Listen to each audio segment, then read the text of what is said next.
So there are two terrible bills right now in front of Congress. One was H.R. 1, which was passed last night by the House, and it's now going to go to the Senate. That's the one to basically legalize all sorts of election fraud. If you like 220, you'll love H.R. 1.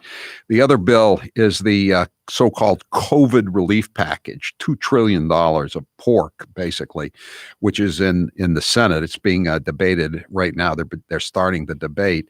And joining us now to talk about that is Senator Marsha Blackburn of Tennessee. Senator Blackburn, thanks for being with us here on the Howie Carr Show. Oh, I'm delighted to join you and talk about these issues. My goodness, interesting times, isn't it? Yeah, I'm thinking of the Chinese curse, may you live in interesting times. Yes. Yeah, I just assumed they were a little less interesting. Anyway, can you guys stop the this COVID relief porculus bill that's going through the Senate right now? We need one vote, and we're trying to find that one brave Democrat that will vote with us on this. I mean, your universe is pretty small, isn't it? It comes down to either Manchin or Sinema, doesn't it? Well, pretty much. But here is the thing. We're going to be in this vote-a-rama.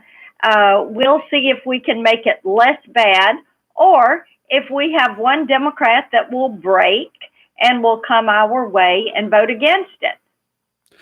Now, but you know what they're going to say. If you do succeed, and I hope you do, and most of our listeners hope you do as well, they're going to the Democrats are going to come out and demagogue on all the left-wing outlets and say the Republicans don't want the hard-working Americans who need these payments.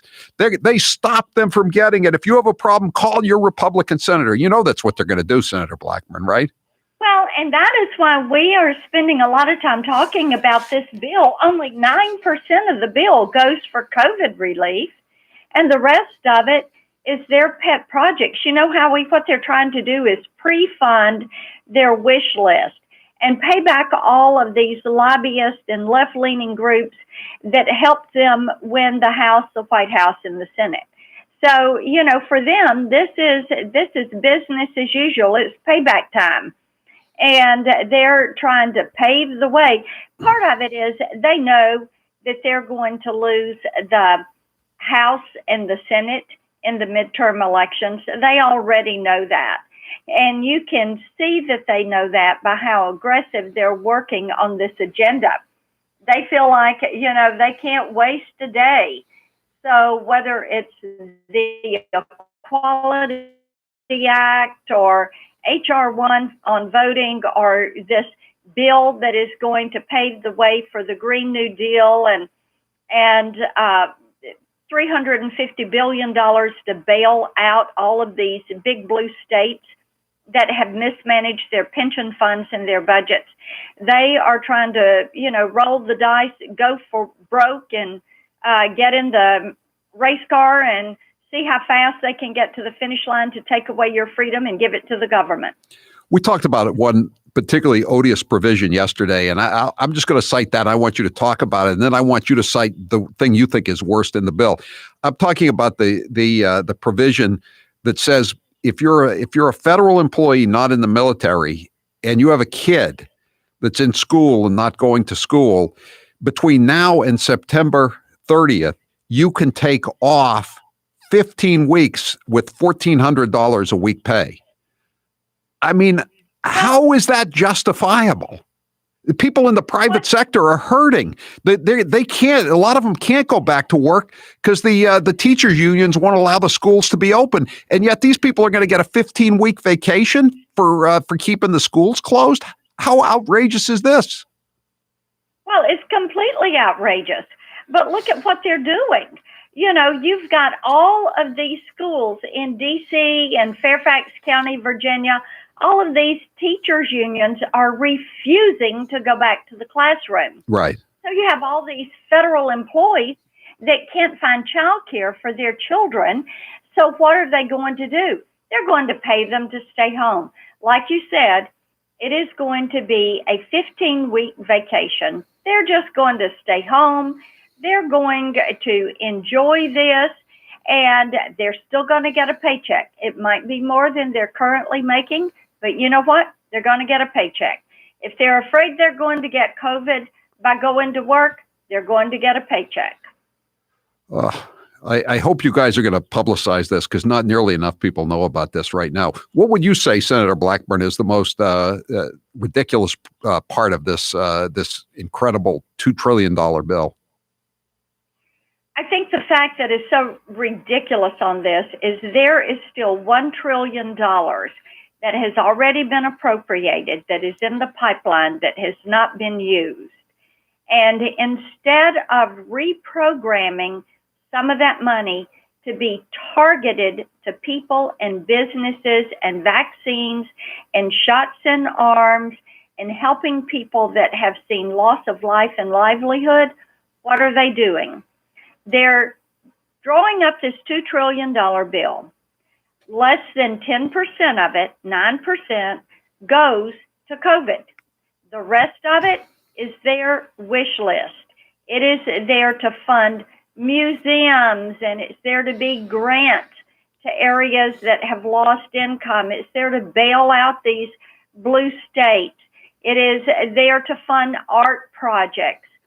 It's all these things not related at all, but you've got leftist organizations who have said, we want this, and so they're going to give them this money, and the taxpayer's the one that's going to pay for this. Well, I hope you could stop it. But, I think this H1 is even more would be more devastating to America if it were passed, changing all the laws, federalizing elections, basically allowing automatic registration of illegal aliens in many states where they allow illegals to get driver's licenses, prohibiting clearing the voter rolls of dead people, allowing felons to vote. And I talked to Andy Biggs earlier today, the Republican congressman from Arizona. He said he thinks you're going to be able to stop that one. Do you agree? I think we are. There are some of us that are putting a hold on this legislation as soon as it comes over here to the Senate. And so we're going to hopefully be able to stop this thing. It is a ridiculous bill. What it would do is federalize elections. So if your listeners liked the way the elections were run in 2020, they're going to run H.R. 1.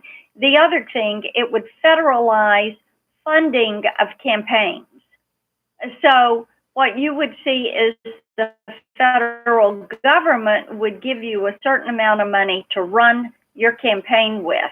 You would no longer raise money. And so what you would have is you would be given your quota, and then it would be up to you to go run your campaign with that amount of money. Now, who do you think that big tech and big media is going to side with if we do this? It is not going to be the conservatives.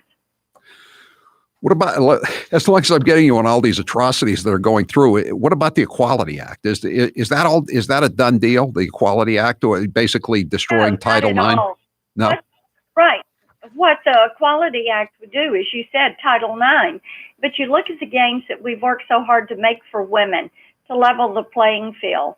And then you look at the Equality Act, and basically a lot of these gains for women would be erased. So I think that one's going to have some problems also. Boy, I hope so. Am I missing anything? Are there things? As long as I've got you. I got to tell you, Howie, it's like every single day there is some new outrageous something that they come up with. And I feel like it's the whack-a-mole of bad ideas that we get up and we're here fighting every single day. But you know what? I am in this fight for faith, family, freedom, hope, and opportunity, and I am going to keep batting down these bad ideas. Well, that's great. I hope you succeed, and I hope to swing Manchin or Sinema over to your side to stop this ridiculous $2 trillion pork bill. Just it's so ridiculous, especially with like you say, $1 billion, $1 trillion already in the pipeline, and they're not messing around with it. They want to just keep that in their back pocket, I guess. Senator Blackburn, we'll be talking to you again, and good luck this weekend. I know you're going to have a lot of late nights, but keep up the fight. Thanks for being with us here on the Howie Carr Show. You will. Thanks. Thank you. Senator Marsha Blackburn, Republican of Tennessee. I don't know about you, but I feel like I'm always looking at a screen these days, now more than ever. And whether you're an avid news watcher or in serious need of a distraction, unplugging yourself is easier said than done. One of my favorite ways now to rest my eyes and still get the content I'm itching for is by putting in my Raycon wireless earbuds and listening to something great. You can listen to anything. You can listen to your favorite albums. You can listen to great podcasts. You can listen to the Howie Carr Show.